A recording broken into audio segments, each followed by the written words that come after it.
Welcome to Reality with Ree. That's me. Well, we just had our second episode of season 9, and I am here to recap. Oh, yes. And thank you to my first 2 subscribers. Thank you, thank you, thank you. If you love the content, please share it. Please like the videos and please comment. I appreciate it so much. Thank you. Well, let's get into this. Season 9, episode 2. Ari and Biniam. We did not see them on this episode. It looks like they will make their debut on next Sunday's episode.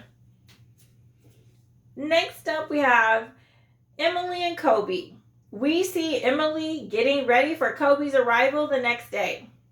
She showed her gal pal some lingerie that she bought to hopefully have, as Memphis would say, some sexy time with her man. She told Kobe that she was going to bring their son with her to the airport. But now she's having second thoughts. She decided to change the plans by reserving a hotel room for them to stay in that very first night, and then she can bring him to see their son the next day. All she's really thinking about is sex. Girl, that's what got you knocked up before. Don't come off as a sexaholic or in a rush to possibly make another baby. Ladies, if you tell your man something, be a woman of your word and keep it. She should have had their son with her at the airport as Kobe was hoping and expecting. Just saying. So Emily went to the airport and they reunited. They seemed happy. Kobe did make a comment about her gaining weight and she looked real surprised. He cleaned that comment up though, and she was happy and cool again. Men, please don't bring up a woman's weight on television. It's just not a good idea. Women are super conscious enough about their weight without you adding to it. Just saying. At the end of the segment, she had not told him that he wasn't going to be meeting their son that day. Next up, we have Cara and Guillermo. We see Cara arrive there in the Dominican Republic and they seem happy.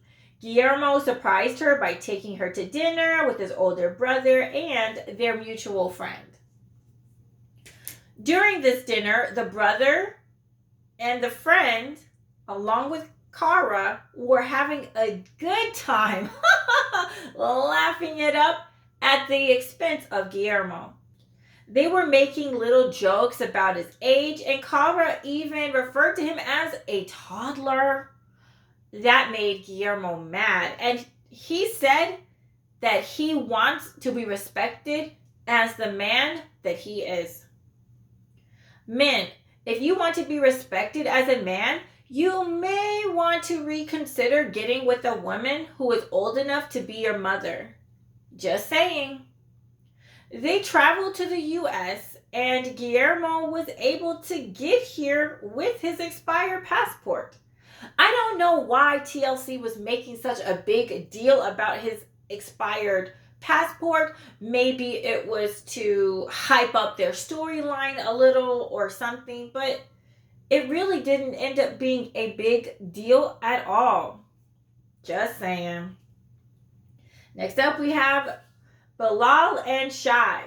Bilal puts the finishing touches on his parents' old ghetto home, so it'll be home sweet home for him and his fiance, Shai.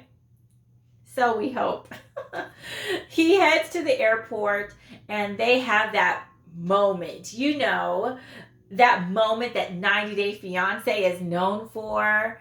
They have to get that perfect, shot, right? The perfect camera shot.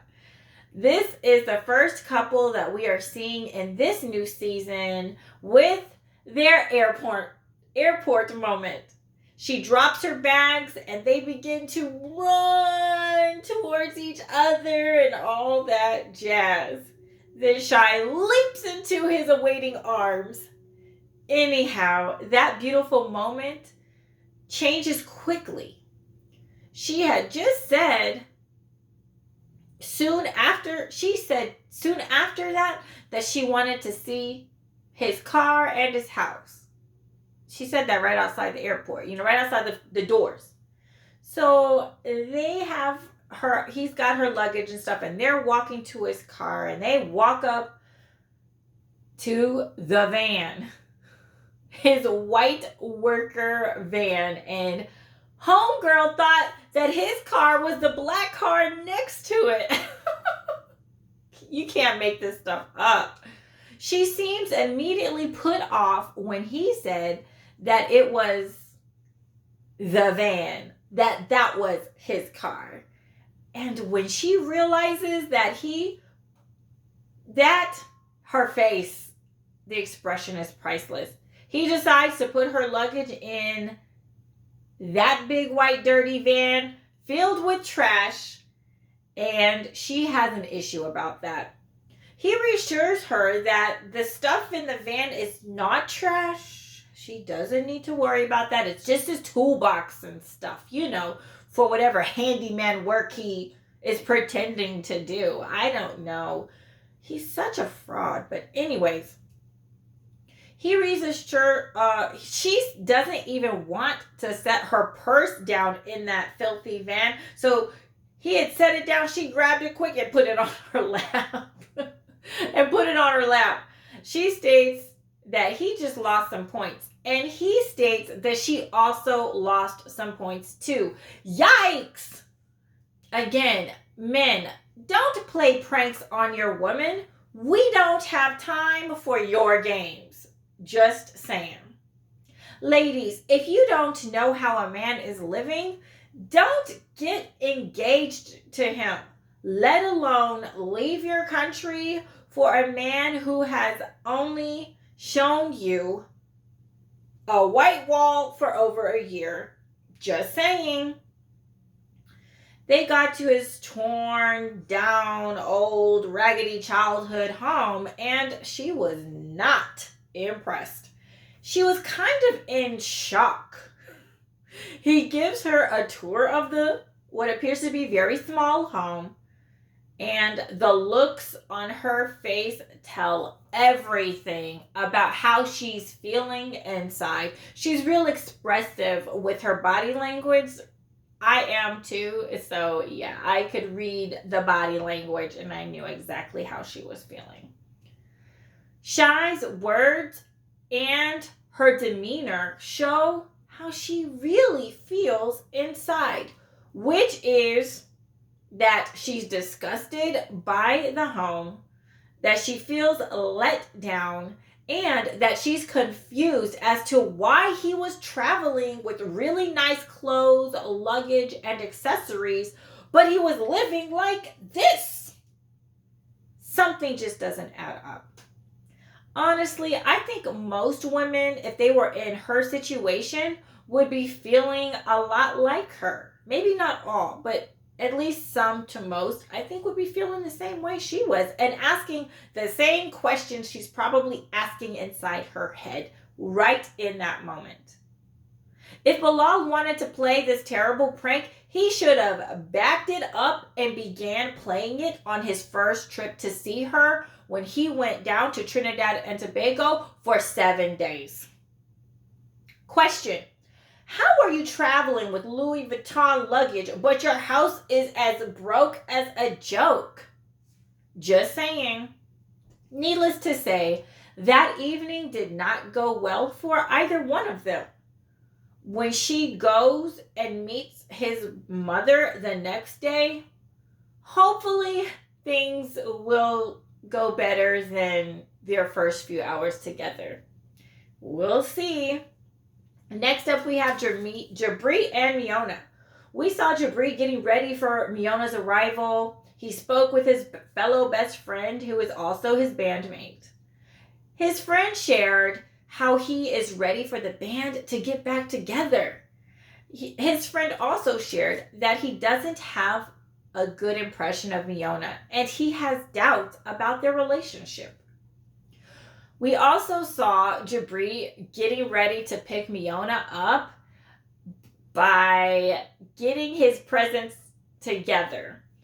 When he reached down for this big present that was on the floor, his pants ripped, but he decided to roll with it anyways. Men, if your pants rip, change them. White or black bottoms would have worked with what he was wearing. He gets an A for effort, but next time, throw on a different pair of pants. Just saying. He also had some red carpet for his little shining star that he had rolled out at the airport. She came out, they reunited, and they seemed happy in that airport moment. Next, we have Yvette and Mohamed. Yvette goes by Eve, but I'm not sure if I'm going to call her Yvette or Eve in here. We'll see how it goes. She's into acupuncture, and she's a massage therapist from Albuquerque, New Mexico. She's Native American and has a 12-year-old son named Thyese. Thyese is a special needs child. He has Down syndrome, autism, and kidney disease. She shared that many moms feel scared about having a child with special needs, but for her, she felt like it was a gift to be given the chance to love such a special child. And I thought that was so sweet and heart-touching. I really did. She wasn't looking for love, but one day a man slipped into her DMs. His name was Mohamed. He's from Egypt, and he's half her age. Yikes! Her breath was taken away by his shredded body, and she hoped that he was not a catfish. Ladies, if a man slides into your DMs and he's half your age, run! Just saying. After 2 months of going back and forth over their social media and video calls, she decided to meet him there in Africa. They had a lovely trip, so lovely that they got engaged before she returned back to the States. And after 2 years of waiting for his K-1 visa, he finally got it, and he's coming to the U.S. Her friend came over to help her as she was clearing out her closet.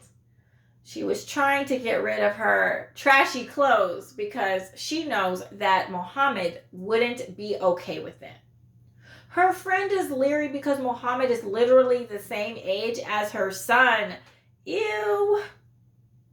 Question: how many of you would screw your kids' friends? Answer: most of you wouldn't, but a few of you would. Leave people who are your kids' ages alone. Ahem, Ben from last season, or Ed from a few seasons ago.